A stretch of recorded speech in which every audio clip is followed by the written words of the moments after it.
Hey there everybody, and welcome back to my channel. Today I'm bringing you NECA's second attempt at the Shaman Predator, which was originally released in Series 4. Stay tuned and let's see how this figure does. Alright, so I'm happy to bring you yet another figure review. This figure right here, the Shaman Predator, however it's pronounced, from Predator 2. This has been one that's actually NECA's second attempt at this figure right here. And little known fact, this is actually probably my second favorite Predator of the entire Wasp tribe that there is. This figure right here, I want to go ahead and give a shout out to, I think it was called Chubbzy Wubbzy Toys. That's quite a lot to say. Sounds like a Bang energy drink type thing, delicious strawberry kiss or whatever. But yeah, I give them full credit for this one because of the fact that I had heard about them and I heard positive things. And I just really was not too keen on going through, I think it's like AliExpress, where, you know, it's like the ones that usually the bootlegs come from. Granted, I've seen some terrific bootlegs out there, like they're getting better and better, but I was hoping to actually get like the actual figure from somebody that actually like is selling the legit thing so I can go ahead and support NECA directly. But I've said enough at this point. We're going to go ahead and dive into this. We're going to go ahead and start with the usual, the box art. Alright, in terms of box art, I got to say this is phenomenal, but there is one key difference about this though. This is actually the first Predator, and actually looked over all the other Wasp Predators in the line. This is the first Predator box art that is not done by Tristan Jones. Now look, I'm not going to speculate nothing because that's not my job to do that. I'm not going to go ahead and gossip about anything like that. It would have been cool to see Tristan Jones finish out the entire line. So, I mean, we're not going to see the artwork perfectly uniformed. But in another way, we can go and look at this from another light and say it's kind of cool that we got another artist that we're going ahead and, you know, he's getting a spotlight. And I'm going to go ahead and link you guys to his page, his Instagram page, or whatever information I can find on social media, so that way I could show him some support. And who knows, he might have some other phenomenal work outside of Predators. This might be just a taste of what he does. Now, this individual, his name, I'll go ahead and show you this real quick. We do have his little signature off to the side. But the name of this individual is Michael Montenat. I think I'm pronouncing that right. I apologize if I'm butchering that. But yes, he gets credit for this one right here. I do think this is really some badass art right here. So it's nothing that I'm complaining about. You know, they found somebody to get in there and to fill the shoes of it really well. Side, just as usual, number 7. We're almost to the end of this line. That's so exciting. These are finally coming out. I think we've seen pictures of all the rest. I mean, we already have Borg, we already have Stalker, Guardian. We do not have the other boar yet, Snake, Elder, and I think that's pretty well the only ones that we do not have in this line right here. So we're nearly there, and if you want to go ahead and let's get some focus, there we go. Go ahead and pause this if you like. I'll read up on that. I haven't read up on that myself. I'm actually curious what it says, but that's that right there. And open it up. Traditional artwork, they always have a shot that, you know, we've already seen before. Say the Shaman right there. And we're going to go ahead and get into this figure and talk about the actual, you know, the size of it, weight, you know, yada, yada, yada. Let's get into this now. So, somebody just fell off the shelf. In terms of height, I don't expect this to be much different than some of the other Predators. I don't think there's much differential that we exactly have. But yeah, we're just a little bit around 8 inches tall. That's roughly about it for each Predator. I've yet to see any of these Predators that is different on size just by a hair. I could go back and look at the other ones, but really though, they're with all in the same range though. Up on the scale, let's go ahead and weigh the Shaman. And bam. Alright, we're ready to dive into the actual figure. First things first, I want to go ahead and say that this looks a lot more appealing than the original ones they released about 10 years ago. I want to say the original one came out in maybe 2011 or 2012, somewhere within that range, but there's a lot of time that has passed and a lot of improvement. Like this, his head just looks way cleaner and way more organized as far as the paint apps go, and it just is so much more appealing. I mean, other than that, though, I will go ahead and say that you look at things like, say, like the netting. Now, from a distance, it actually looks good. It really does. But the thing is, though, as you get closer to it, you can kind of tell that it's kind of faint and just not as pronounced as what it should be. And it does seem like, unlike the last Predator I reviewed, which was the Warrior Predator, my issue with that one was basically that the netting, it was essentially just, you know, it was painted on, but it wasn't lined up as well. With the actual mold. On this one, it's lined up with the mold, but it just looks weak, though. That's just my thing about it, though. Outside that, though, our armor is really well painted. I mean, we have a lot darker armor. It seems like they're getting in there. The armor is way darker than what it was on, say, the original ones. This Predator does lack the traditional armor all around. I mean, he just has another piece on, the left and the right on the shoulder. But outside that, I mean, it's very minimal. There is something you can throw on him to kind of blink that up. We'll get to that in a moment once we talk about the accessories.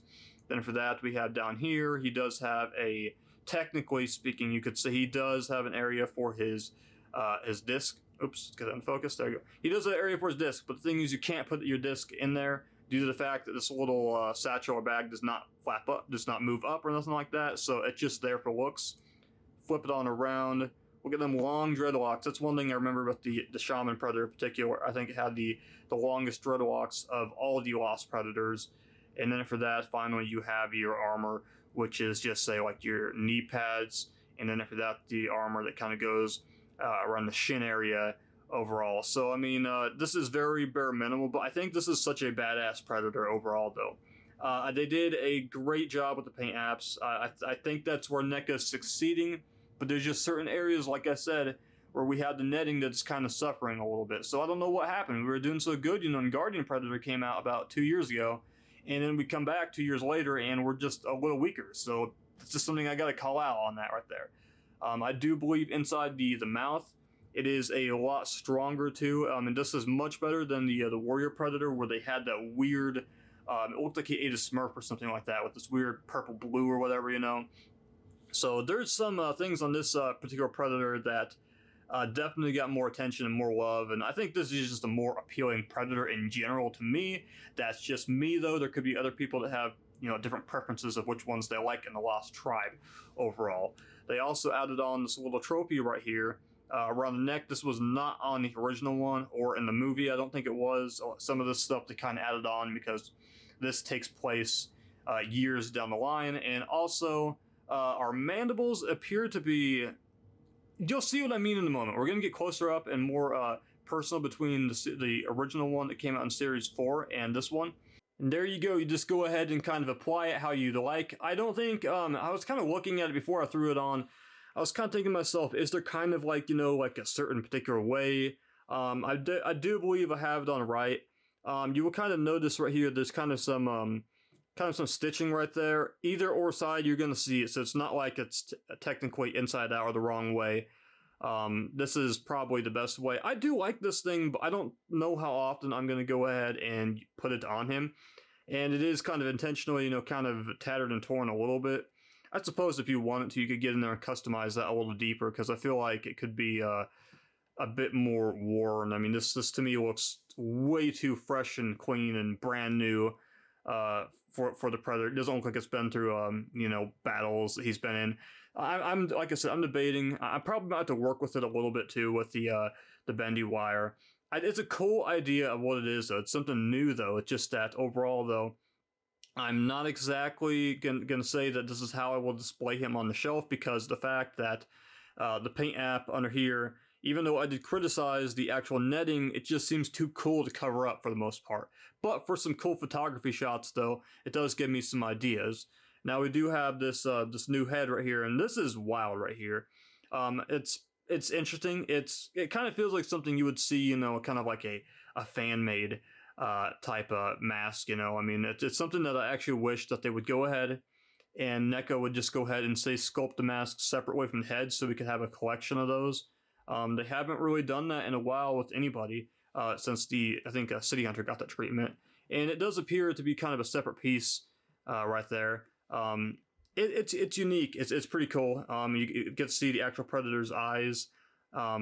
It's something that I think I'm going to kind of go back and forth, depending and deciding which one do I want to have. Do I want to have him unmasked or masked? I'm favoring unmasked, though. All right, in the accessory department, we've got a few new accessories. But overall, we're going to go ahead and start with the usual, though. We have our discs. We have our collapsed one that actually just goes in the holster.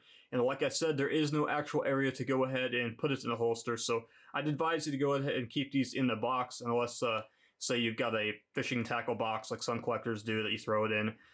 Then for that, you have the one that's actually flying. we have a freshly new painted skull right here with blood. This is not a new mold or anything like that. It's the same mold that we've seen again and again. Just the paint apps are a bit different. It's darker and it's got some fresh blood, so it looks like he just killed somebody. We have multiple different hands. This is the one that would be holding the actual disc. And then for that, kind of like a grasping one. And then for that, we have another one to be holding whatever it is. You know, we've got a few different items that we can hold, you know, whether it's our following item we're going to go and talk about, which is the axe. The axe is the brand new one. This is badass right here. I may have to put this to use. I talked about being a fan of axes in general. I love the battle axe that we saw that the warrior had. Well, here we are with the smaller styled axe with a human head. The actual blade is coming out of right there. So it's actually really cool. I'm actually curious to see if this is sized up perfectly with, you know, like the regular human, you know, skull and spine. It looks smaller. It really does. I mean, it looks like a smaller person that they just got murdered off. Next up, we have the ritual dagger, bloodied, freshly bloodied. Pretty cool. There's no area to actually go ahead and put this anywhere on him. I don't think there is. I think that'd be cool if they had a little area on his back you could attach it to. That's just me thinking outside the box. There's a few missed opportunities when it comes to these accessories, but again, this is a new piece though. This is exclusive just to this one Predator as far as we know. A lot of the weapons that say the shaman use appear to be very retro and extremely old school. Does not favor a lot of technology like, say, the other Predators do. Next up, we have the main event one, which will probably be the most popular, which is basically the old staff that we have. This is completely different than the combi stick that we've seen for, say, the other Predators. It does not collapse or anything like that. This is as simple as just a staff with wrist blades attached to the top. But there is something, though, I want to go and talk about this one that I feel like I'm a little critical of, that I don't know why we went backwards. So I'm bringing in, this is the entry of our comparison between Series 4 versus this one. Alright, so, can you see what's different about these two right here? And if you can't, allow me to go ahead and make this pretty obvious to you. Notice how these bones and these little trophies are just kind of hanging out. I don't know why that was lost here. Right here, it's just feeling about, I mean, it just the plastic bit right there. I don't get why they went ahead and switched this up. I mean, this does not seem as nice as what they had before. Granted, I think that this new one is painted a lot better and it seems a lot thicker. This one's very wobbly. I mean, the weight at the end of it is definitely kind of killing it a little bit. This is something very fragile, this piece right here. But yeah, why was that lost? I have no idea. You know, this is one area where this one just excels at overall. So that's my main thing, though. So, I mean, they're both cool pieces, but that one, that old one, I hate that they got rid of that. This one right here, you won't think much of it looking on the shelf, but it's that small detail that they added this right here. So that's all I got to say about that right there. But now we're going to talk about the actual Predators and compare them. So here's our comparison of the two Shaman Predators. Now, the big thing about the original one is I feel like the head, just looking at it, it reminds me of, I don't know, it looks like somebody took cookies and cream, the Hershey's cookies and cream, and it just doesn't seem nearly as clean. And I'm actually like thinking about going back and revisiting the movie to see which one is a little bit more accurate. I gotta say, I love how clean the one on the right is, but the one on the left, though, I gotta say, it just seems kind of ugly as far as the overall just paint job on that actual head, though. So that's one thing I do see to be a little problematic with it, though. I don't have the dreadlocks nearly as stylized as just they're supposed to. They're supposed to be hanging on over like, say, this one does right here. One key difference I will say, though, between them, though, definitely is the articulation. I'm going to go ahead and cover that kind of a 2-in-1 type thing since I haven't talked about that. So in the articulation department on this one, though, you know, our head moves around up and down, side to side. We have double jointed elbows. We have our wrists, which just kind of like just easily peg on off, and they can move on around. And then for that, we have our ab crunch right here. And then for that, the waist kind of moves on around. Legs, get some, this is kind of stiff right here. I'll say that right there. So I'm going to play around with that a little later. And then for that, same on the other side, double jointed knees that go all the way to the back. Again, I can feel that's kind of stiff. I have not given this a water bath. And then for that, we have our feet, which is kind of rocking around. So now on the other one, let's go ahead and bring him into the shot. This was not nearly exactly that. We'll talk about what's missing on this one rather than what it has, because it's almost the same exactly, but this one does seem to lack. It doesn't have the double jointed elbows, so there's a lot of restriction for what it has. It does not have the ab crunch, and also let's see, it does have the double jointed knees. This was around the time, I think this was the first line Series 4 that introduced that on in.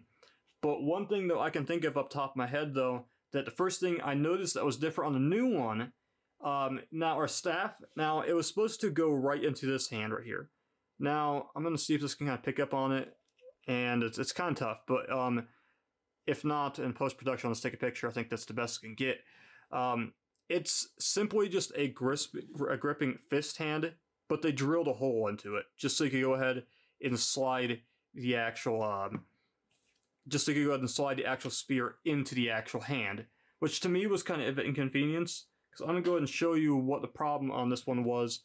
So you go ahead and attempt to slide this in, and you're only getting it so far, because once you get to this part, that's it. You can't go any further at all. I could have sworn, maybe I'm just crazy, but I could have sworn that this you could go ahead and take it apart, but that's not the case though. Now the new one though, they fixed it up completely.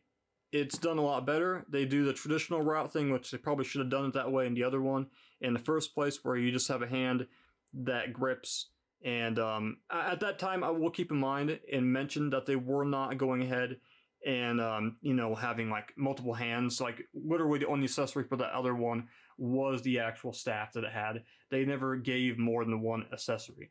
So bringing them back in though, and just overall just kind of observing them, this one is a lot more cleaner. The armor also, I do want to say, it seems to be a lot more flexible on this one, because I can play that all the way around a lot. Like it's gotten a lot better in recent Predators. So that's one thing I do want to go ahead and point out. Our side-to-side comparison right there, I'm not seeing a whole lot of differences really exactly, though there is the difference in the actual satchel. This is just painted more of an actual like brown. There's nothing to this. It's the same as the bottom part. Flip them on around. The actual little thing that's kind of like tying his hair into like a ponytail, whatever you call it, it actually looks better on this old one, oddly enough. Then for that we have this very key distinctive striped looking back going on for the coloration of the body. And then for that, the actual other side, again, this bag right here is just a full-blown just brown, and this one here, it's just a darker color. And then for that, we have, it seems to be like some little bands around his wrist right here. So there's a lot more going on this one. As I mentioned, we have our little trophy was absent on the original one. We're also missing these little distinctive little polka dots that were on the original one. I feel like the mandibles are, say, thinner on this one, and I feel like the head is just overall just different on this one for the most part. And the eyes on this one too, they seem to have like this really yellowish looking eye. This one right here, it's not nearly as pronounced as what it is. I mean, there's so many differences in the face on this one. It's quite a difference what say 10 years can make between these figures. But that's pretty well that right there for these two. I think that definitely they stepped it up all around for this one. It's just the only thing is though, I do like the fact that the bag is painted a different color, because that gives it some variety. So closing up this review, I do want to go ahead and say that I do think that this figure, it only has two negatives. I do criticize the decision with the staff. I don't know why they did that exactly. I thought it looked way more appealing on the last one due to the fact that it was actually like individual strands, and it just was kind of organically just kind of, you know, swinging around like the trophies would. But this new one though, that's just my issue I have. It just seems to be very just kind of in a static still position. You can move it around a little bit, but you're not going to get much out of it. Then for that, I don't know what's happening with the paint apps on the netting, because it does seem to be falling behind in the race overall. NECA was doing a better job on that a few years ago. This figure does run for about $40. It's a little expensive, but it's a nice figure. So if you can find it, go ahead and give it a go. I'm going to go ahead and link you to the link and show you to where you can get it, where you can pre-order it, and hopefully you can get yours as soon as possible. Be sure to check onto the other videos on my channel. I have other things going on. I have AVP 99 Let's Play going on at the moment. I also have a Godzilla review series doing all the movies. So there's a lot of things happening. I'll continue to bring you figure reviews. Who knows who the next Ultimate Predator will be, and down the line I'm going to get that new King Ghidorah. So peace everybody, you have a good one.